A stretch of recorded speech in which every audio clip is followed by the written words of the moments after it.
Welcome back. This is your best season ever, part 2. Okay, in part 1, I talked about pacing your season, pacing your mojo, and I gave you ideas about how to ramp up load. Load being a combination of volume and intensity. And ramping up the amount of training you're able to do is sort of like getting a ticket to the game.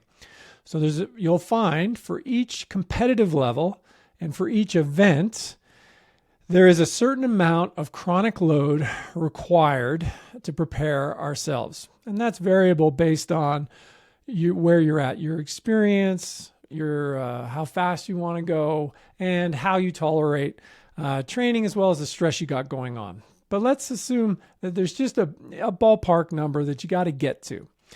So most everybody who is at your current level is going to be in a reasonable ballpark. Now within that, there'll be some people that are high responders that can do less, and there'll be others that are slow or low responders, or they're really stressed out, and they would have to figure out a way to try and do a bit more to get a result. But most of us are going to have a somewhat average load required, and that load is going to imply a potential for a certain amount of performance.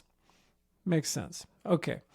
So to differentiate ourselves, what we can do is focus on adapting to that load. And we can give ourselves an edge with how we give that load to ourselves. Let me explain what I mean by that in terms of how we give the load to ourselves.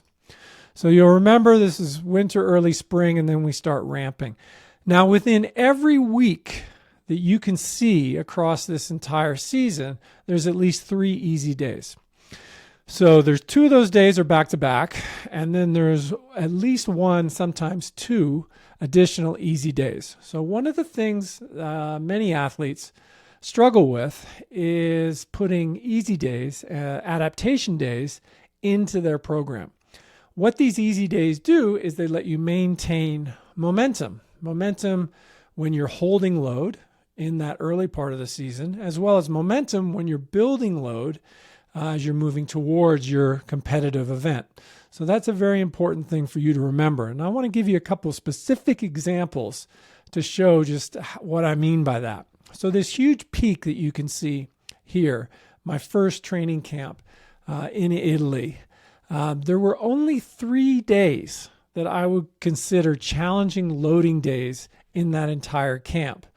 But there's a ton of load put in my body. So what does that mean? Well, there was a tempo ride that was about 100K, and there was a very long ride that I did with my friend Mark, and then there was another very long ride that I did with him, and then the second time I did the very long ride, it ended with a tempo climb. So it was a little bit of both, and I challenged myself at the end.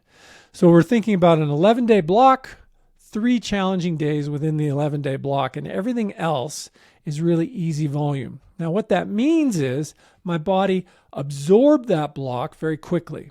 So I backed off a little, but I really just took 1 easy week, and I stayed down at sea level, and I did some physiological testing in Finland.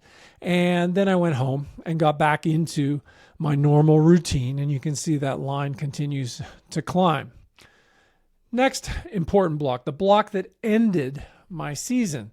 So 2-week training camp, 14 days, more than half those days were easy days. So within the 14 days that ended with the Alpe d'Huez triathlon, where I had a great result, there were easy days mixed in. So it was like a loading day, 2 easy days, 2 loading days, an easy day, 2 loading days, 2 easy days, do the race, head home. So it was kind of like that, the key block.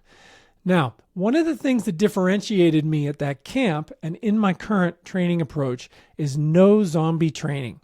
So in other words, if I'm too tired to have a decent workout or I'm feeling run down, I'll take an easy day. And my easy days are normally done before that. They're done preemptively, so I never get to the point where I'm zombie training.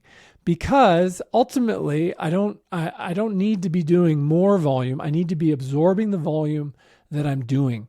So that's something for you to bear in mind, because one of the things you're going to find as you move up the competitive level is it gets more and more tempting to hang on to the load and to do these medium days where you're a little bit tired, but you don't want to back off too much because maybe you're trying to hit some numbers in your training log or something. You're much better off focusing on these quality days, particularly if you're a long course triathlete.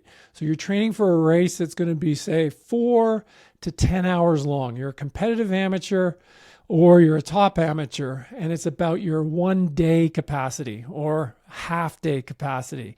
These sessions where you're grinding through, you don't really need them. You're much better off doing zone 1 training when you're feeling good as green zone training than you are doing this kind of zombie training. So that's something for you to bear in mind.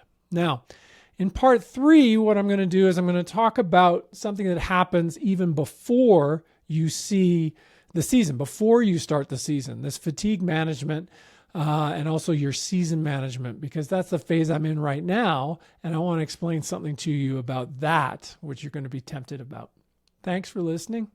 Hit subscribe on the YouTube channel. There's a lot of good stuff there that I've sorted. You'll find some playlists by topic that'll help you out. Thanks.